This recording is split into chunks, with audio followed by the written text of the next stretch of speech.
ಇವತ್ತು ನಮ್ಮ ಹತ್ರ Kamal Haasan upcoming movie Indian 2 trailer release ಆಗಿದೆ. ಇದ್ರ ಫಸ್ಟ್ ಪಾರ್ಟ್ 1996 ಬಂದಿತ್ತು. ನೀವಿನ 1996 ಫಸ್ಟ್ ಪಾರ್ಟ್ ನೋಡಿದೆ ಅಂದ್ರೆ ನೋಡಿದ ಮೇಲೆ ನಿಮಗೇನು ಥಾಟ್ಗಳು ಬಂದವು ಕಾಮೆಂಟ್ ಮಾಡಿ ನನಗೆ ಫಸ್ಟ್ ಹೇಳ್ರಿ. ಹಂಗೆ ಸೆಕೆಂಡ್ ಪಾರ್ಟ್ ಸಲಕ್ಕೆ ಎಷ್ಟು ಗಣ ಕ್ರೇಜಿಲೆಸ್ ನೀವೆಲ್ಲ ವೇಟ್ ಮಾಡ್ತೀರಿ ಅದನ್ನು ಕಾಮೆಂಟ್ ಮಾಡಿ ನನಗೆ ಹೇಳ್ರಿ.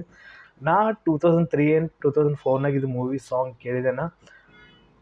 ನಾ ಶಾಕ್ ಆಗಿದೆ ಸಾಂಗ್ ಕೇಳಿಗೆಸಿ. ಮತ್ತು ಟಿ ವಿದಾಗೆ ಮೂವಿ ನೋಡಿದೆನ, ಜೆಮಿನಿ ಟಿ ವಿನ ಈ ಟಿ ವಿದಾಗ ಮೂವಿ ರಿಲೀಸ್ ಆಗಿತ್ತು, ತೆಲುಗುದಾಗೆ ಮೂವಿ ನೋಡಿದೆನ. 28 ಇಯರ್ಸ್ ಆದಮೇಲೆ ಸೆಕೆಂಡ್ ಪಾರ್ಟ್ ಈಗ ಬರ್ಲತ್ತದ.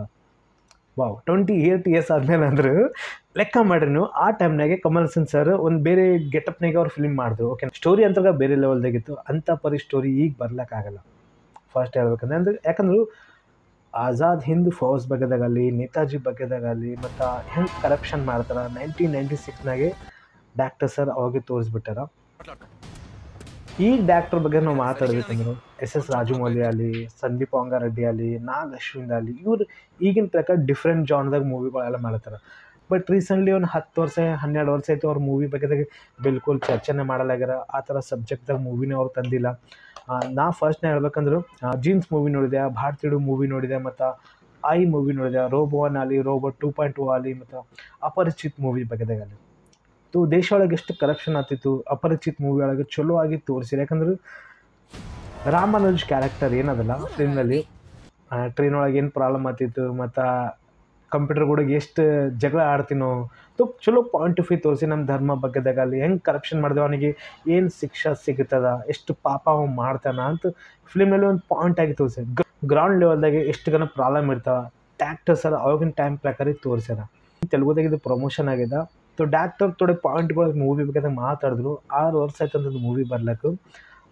ಕೋವಿಡ್ ಟೈಮ್ದಾಗ ಮುಟ್ಟ ಪ್ರಾಬ್ಲಮ್ ಆಯಿತು. ಕೋವಿಡ್ಕಿಂತ ಪहिले ಇನ್ನೊಬ್ಬರು ತೀರ್ಕೊಂಡ್ರಂತ, ಇವೆಲ್ಲ ಪ್ರಾಬ್ಲಮ್ ಆಯಿತು. ಮತ್ತು ಪ್ರೊಡ್ಯೂಸರ್ ಯಾರೂ ಸಿಗಲಿಲ್ಲ. ಮತ್ತು ಇದು ಮೂವಿ ಸ್ಟೋರಿ ರೋಬೋ 2.0 ಮಾಡೋ ಮಟ್ಟಿಗೆ ಇದು ಸ್ಟೋರಿ ಅವ್ರಿಗೆ ಇಷ್ಟ ಆಗಿತ್ತಂತ. ಮತ್ತು ಕಮಲ್ ಹಾಸನ್ ಸರ್ಗೆ ಸ್ಟೋರಿ ಆದಮೇಲೆ ಅವಾಗ ರೆಡಿ ಆದರು. ಮತ್ತು ಇದು ಮೂವಿ ರೀಸೆಂಟ್ಲಿ ನಾವು ಕೇಳಿದೆವು ಶಂಕರ್ ಸರ್ ಆ್ಯಕ್ಷನ್ ಮಾಡಲಾಗಿದ್ದು ಮೂವಿಗೆ ಅಂತ. ಇದನ್ನು ಪಾಯಿಂಟ್ ನಾವು ಕೇಳಿದೆವು ನ್ಯೂಸ್ನಾಗ. ಮತ್ತು ಥೋಡೆ ದಿನ ಆದಮೇಲೆ ಮತ್ತೆ ಇಲ್ಲ ಶಂಕರ್ ಸರ್ ಆ್ಯಕ್ಷನ್ ಮಾಡ್ಲತ್ತಾರ ತಂದರು. ಮತ್ತು ಥೋಡೆ ದಿನ ಆದಮೇಲೆ ಇನ್ನೊಂದು ಮಾತು ಕೇಳಿದೆನು, ಇಲ್ಲ ಕಮಲ್ ಹಾಸನ್ ಸರ್ ಮೂವಿಗೆ ಆ್ಯಕ್ಷನ್ ಮಾಡ್ಲತ್ತಾರ. ಇವೆಲ್ಲ ಪಾಯಿಂಟ್ ಅದು ಅಂದ್ರೆ ಮುಟ್ಟ ಬ್ರೇಕ್ ಆಯ್ತದ ಮೂವಿ ಬರ್ಲಿಕ್ಕೆ. ರೀಸೆಂಟ್ಲಿ ಮಹೇಶ್ ಬಾಬು ಗುಂಟೂರು ಕಾರಂ ಮೂವಿ, ಪೂಜೆ ಹೆಗಡೆ ಫಿಲ್ಮ್ನಲ್ಲಿ ಯಾರಂತಂದರು, ಮತ್ತು ಪೂಜೆ ಹೆಗಡೆ ಇಲ್ಲ ಅಂತಂದರು. ಮತ್ತು ಹಿಂದಡಿಗೆ ಶ್ರೀಲೀಲಾ ಫಿಲ್ಮ್ನಲ್ಲಿ ಇಟ್ಟು ಎಲ್ಲ ಪ್ರಾಬ್ಲಮ್. ಬಿಗ್ ಆ್ಯಕ್ಟರ್ ಇದ್ಮೇಲೂ ಚಲೋ ದೊಡ್ಡ ಫಿಲ್ಮ್ ಇದ್ಮೇಲೂ ಇವೆಲ್ಲ ಪ್ರಾಬ್ಲಮ್ ಆಗ್ಯಾವ.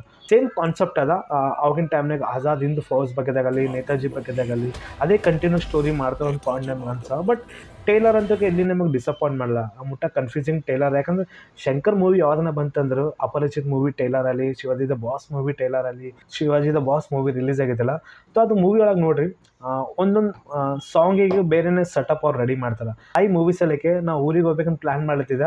ಬಟ್ ಪೋಸ್ಟ್ಪೋನ್ ಆಗಿ ನೆಕ್ಸ್ಟ್ ವೀಕ್ ಮೂವಿ ರಿಲೀಸ್ ಆಗಿತ್ತು. ಒಂದು ವಾರ ವೆಯ್ಟ್ ಮಾಡಿದೆ ಐ ಮೂವಿ ಸಲಕ್ಕೆ. ಯಾಕಂದ್ರೆ ವಿಕ್ರಮ್ ಮೂವಿ ಒಳಗೆ ಒಂದು ಬೇರೆ ಲೆವೆಲ್ದಾಗೆ ಲುಕ್ ಅವ್ರು ಕಾಣ್ಲತ್ತಿತ್ತು, ಬಾಡಿ ಪರ್ಸ್ನಾಲಿಟಿ ಅಲ್ಲಿ. ಅದು ಮೂವಿ ನೋಡ್ಬೇಕಂದ್ರೆ ಎಷ್ಟೋ ದಿನ ವೆಯ್ಟ್ ಮಾಡಿದೆ ನಾ. ಬಟ್ ಫೈನಲಿ ಮೂವಿ ನೋಡಿದ್ಮೇಲೆ ನನಗಂತೂ ಮೂವಿ ಇಷ್ಟ ಆಗಿತ್ತು. ಬಟ್ ಅದು ಮೂವಿ ಅದು ಫ್ಲಾಪ್ ಆಯಿತು. ಇದಕ್ಕೆ ಸಲಕ್ಕೆ ಫ್ಲಾಪ್ ಆಯಿತು ನನಗೆ ಬಿಲ್ಕುಲ್ ಗೊತ್ತಾಗಲಿಲ್ಲ. ಅಂತ ಚಲೋ ಸ್ಟೋರಿನೂ ಯಾಕೆ ಫ್ಲಾಪ್ ಮಾಡಿದ್ರು ಆಡಿಯನ್ಸ್ ಬಿಲ್ಕುಲ್ ನನಗೆ ಅರ್ಥ ಆಗಲಿಲ್ಲ. ಬಟ್ ಐ ಮೂವಿ ಸಾಂಗ್ಗಳು ನೀವು ಕೇಳ್ರಿ. ಯಾಕಂದ್ರೆ ಇಂಪಾರ್ಟೆಂಟ್ ಟೈಮ್ ಅವ್ರು ಕೊಡ್ತಾರೆ. ಫಸ್ಟ್ ಇಂಡಿಯನ್ ಪಾರ್ಟ್ ಬಗ್ಗೆ ನಾವು ಮಾತಾಡ್ಬೇಕಂದ್ರೆ AR ರೆಹಮಾನ್ ಸರ್ ಮ್ಯೂಸಿಕ್ ಕೊಟ್ಟಿರೋ ಏನು ಮ್ಯೂಸಿಕ್ ಇತ್ತಲ್ಲ ಅದು ಇನ್ನೊಂದು ಮ್ಯೂಸಿಕ್ ಕೇಳ್ರೂ ಮಜಾ ಬರ್ತದೆ ಕೇಳೋ ಮಟ್ಟಿಗೆ. ಓಕೆ, ನೀವು ಮ್ಯೂಸಿಕ್ ಕೊಟ್ಟರಲ್ಲ, ಸಬ್ಜೆಕ್ಟ್ ಸರಿಯಾಗದ, ಓಕೆನಾ. ಡಾಕ್ಟರ್ನು ಸರಿಯಾಗಾರ, ಇಲ್ಲಿ ಮ್ಯೂಸಿಕ್ ಡಾಕ್ಟರ್ನು ಸರಿಯಾಗಾರ, ಆ್ಯಕ್ಟರ್ನು ಇಲ್ಲಿ ಸರಿಯಾಗದ.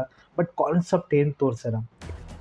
ಯಾಕಂದ್ರೆ ಫಸ್ಟ್ ಪಾರ್ಟ್ ಒಳಗೆ ಕಮಲ್ ಹಾಸನ್ ಅವ್ನ ಮಗನಿಗೆ ಸತ್ತೋಡಿದ್ದಾನ. ನನಗೆ ಅನ್ಸೋಣ ಇಲ್ಲಿ ಅವ್ನ ಮೊಮ್ಮಗನೇ ಇದ್ದಿರಬೇಕು ಸಿದ್ಧಾರ್ಥ್ ಅವರು. ಯಾಕಂದರೆ ಇಲ್ಲಿನೂ ಕರಪ್ಷನ್ ನೀವು ಮಾಡಬೇಡ, ಇದು ಚಲೋ ಆಗಿ ಕಲಿ ಇದೆಲ್ಲ ಹೇಳ್ತಾರೆ ನೋಡ್ರಿ. ಮತ್ತು ಇದಾದ ಒಂದು ಡೈಲಾಗ್ ಹೇಳ್ತಾರೆ ಇದೇ ಟೈಲರ್ ಒಳಗೆ. ಅದು ಪಾಯಿಂಟ್ ನನಗೆ ಅರ್ಥ ಆಯಿತು, ಇನ್ನು ಮೊಮ್ಮಗನೇ ಇದ್ದಿರ್ಬೇಕು ಒಂದು ಪಾಯಿಂಟ್ ನನಗೆ ಅನ್ಸದ. ಬಟ್ ಈ ಸೋರ್ಸ್ ಎಲ್ಲಿದ್ದೀವಿ ನೀವು ಅಂತ ಮೂವಿ ಒಳಗೆ ಹೆಂಗೆ ತೋರಿಸ್ಯಾರ. ಮತ್ತು ಪಾಟ್ ಅಂತ ಫ್ರೇಮ್ ಒಳಗೆ ನಮಗೆ ಸರಿಯಾಗಿ ನಮಗೆ ಅನಿಸ್ಲತ್ತದ. ಇನ್ನೊಂದು ಪಾಯಿಂಟ್ ಹೇಳೋದು ನಾನು ಮಿಸ್ ಆಗಿದೆ. ಗೇಮ್ ಚೇಂಜರ್ ಮೂವಿ ಬಗ್ಗೆದೂ ಶಂಕರ್ ಸರ್ ಅಪ್ಡೇಟ್ ಕೊಟ್ಟರು. ಇನ್ನೊಂದು 15-20 ದಿನ ಶೂಟಿಂಗ್ ಪೆಂಡಿಂಗ್ ಅಂತ ಅದು ಕಂಪ್ಲೀಟ್ ಮಾಡಿ ಮೂವಿ ಡೇಟ್ ಅನೌನ್ಸ್ಮೆಂಟ್ ಕೊಡ್ತೇನೆ ಅಂತ ಅವ್ರು ಅಂದ್ಬಿಟ್ಟಾರ. ಮೇ ಬಿ ಇದು ವರ್ಷ ಒಳಗೆ ಮೂವಿ ಅದು ರಿಲೀಸ್ ಆಗಲ್ಲ, ನೆಕ್ಸ್ಟ್ ಇಯರ್ ಮೂವಿ ರಿಲೀಸ್ ಆಗ್ತದ. ಇದು ಪಾಯಿಂಟ್ ನನಗೆ ಅನಿಸ್ಲತ್ತದ. ಯಾಕಂದ್ರೆ ಸಾಂಗ್ ರಿಲೀಸ್ ಮಾಡಿದ ಇನ್ನು ಟೀಸರ್ ಟೈಲರ್ ಅನೌನ್ಸ್ಮೆಂಟ್ ಕೊಡಬೇಕು. ಮತ್ತು ಮೂವಿದು ಪ್ರೊಡಕ್ಷನ್ ಎಲ್ಲ ಖತಮ್ ಆದಮೇಲೆ ಮೂವಿ ಯಾವಾಗ ಡೇಟ್ ರಿಲೀಸ್ ಇರ್ತಾರೆ ಅದು ಮುಂದೆ ನಮಗೆ ಗೊತ್ತಾಗ್ತದೆ. ಬಟ್ 15-20 ದಿನ ಶೂಟಿಂಗ್ ಪೆಂಡಿಂಗ್ ಅಂತ ಡಾಕ್ಟರ್ ಸರಿ ಅಂದ್ಬಿಟ್ಟು. ಬಟ್ ಅನೌನ್ಸ್ಮೆಂಟ್ ಅವ್ರು ಕೊಟ್ಟಿಲ್ಲ ಮೂವಿ ಯಾವಾಗ ರಿಲೀಸ್ ಮಾಡ್ತೀವಂತ. 15-20 ದಿನ ಆದಮೇಲೆ ಇದು ಮೂವಿ ಡೇಟ್ ಇರ್ತಿರ್ಬೇಕು ಒಂದು ಪಾಯಿಂಟ್ ನನಗೆ ಅನ್ಸದ ಡಾಕ್ಟರ್ ಸರಿ ಅಂದಮೇಲೆ. ಹಾಗೆ ಇನ್ನೊಂದು ಪಾಯಿಂಟ್ ಹೇಳ್ಬೇಕಂದ್ರು ಇದು ಥರ್ಡ್ ಪಾರ್ಟ್ನು ಬರ್ತಾ ಅಂತ ಡಾಕ್ಟರ್ ಸರಿ ಅಫಿಷಿಯಲಿ ಅನೌನ್ಸ್ಮೆಂಟ್ ಕೊಟ್ಬಿಟ್ಟರು. ಫ್ರೀಡಮ್ ಫೈಟರ್ ಇದೆಲ್ಲ ಕೆಳಗೆ ನಿಮಗೆ ಅನ್ಸುತ್ತೆ ಕಾಮೆಂಟ್ ಮಾಡಿ. ಇದು ಟೇಲರ್ ನೋಡಿದ್ರೆ ನಿಮಗೆ ಹೆಂಗೆ ಅನ್ಸುತ್ತೆ? ಮತ್ತು ಈ ವಿಡಿಯೋಕ್ಕೆ ಲೈಕ್ ಮಾಡಿ, ಚಾನಲ್ ಸಬ್ಸ್ಕ್ರೈಬ್ ಮಾಡಿ. Take care and bye bye. Netaji ಮಾರ್ಗಂలో